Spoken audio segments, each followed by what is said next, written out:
नमस्कार, श्री स्वामी समर्थ. वैशालीज किचनमध्ये तुमचं खूप खूप स्वागत आहे. आज आपण सुक्या बोंबळाची झणझणीत चटणी बनवणार आहोत. इथे त्याच्यासाठी मी सुके बोंबील घेतले आहेत. इथे कढई गरम झाली आहे. आपल्याला हे बोंबील खरपूस भाजून घ्यायचे आहेत. इथे आता आपले बोंबील छान भाजले गेलेले आहेत. बघा किती सुंदर भाजले गेले आहेत आपले बोंबील. आता आपण हे एका भांड्यामध्ये काढून घेऊया. इथे जेव्हा आपण गरम गरम भांड्यामध्ये काढून घेतो त्याच वेळेला आपल्याला पाणी टाकून घ्यायचं त्याच्यामध्ये आणि एक 7 ते 8 मिनिटं असेच भिजू द्यायचं आणि नंतर धुवून घ्यायचं.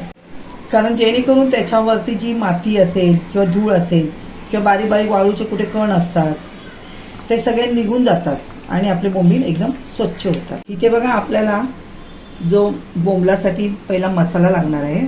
तर सुके बोंबील आपण ही चटणी करतोय.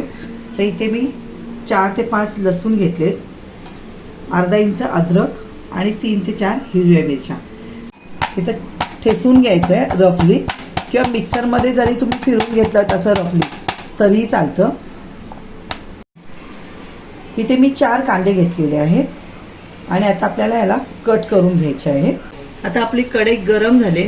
आता आपण 1-2 चमचे त्याच्यामध्ये तेल टाकूया. आता इथे जो आपण क्रश केलेला लसूण, मिरची आणि अद्रक ते टाकूया.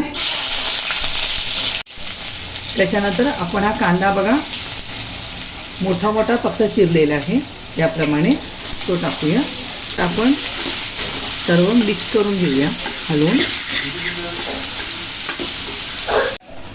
इथे 1 छोटा टोमॅटो सर्व मिक्स करून घेऊया.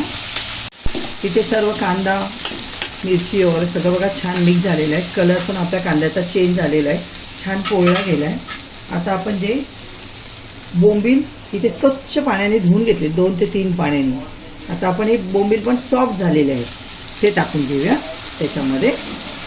त्यानंतर याच्यामध्ये हळद, लाल तिखट तुमच्या आवडीने कमी जास्त इथे करू शकता.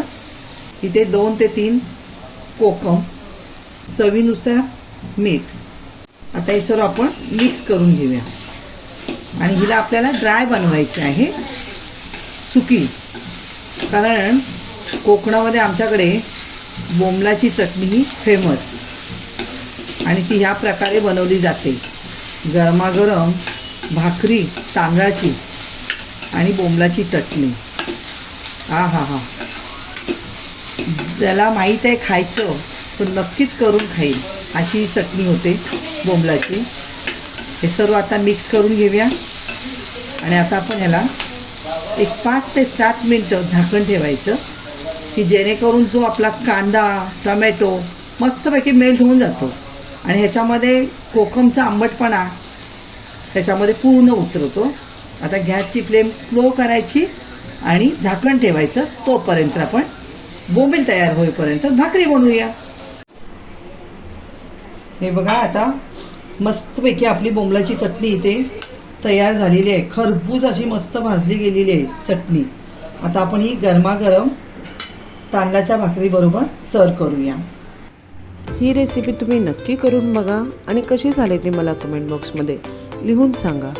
आणि माझा हा व्हिडिओ तुम्हाला आवडला असेल तर लाईक करा, शेअर करा आणि सबस्क्राईब करा. थँक्यू.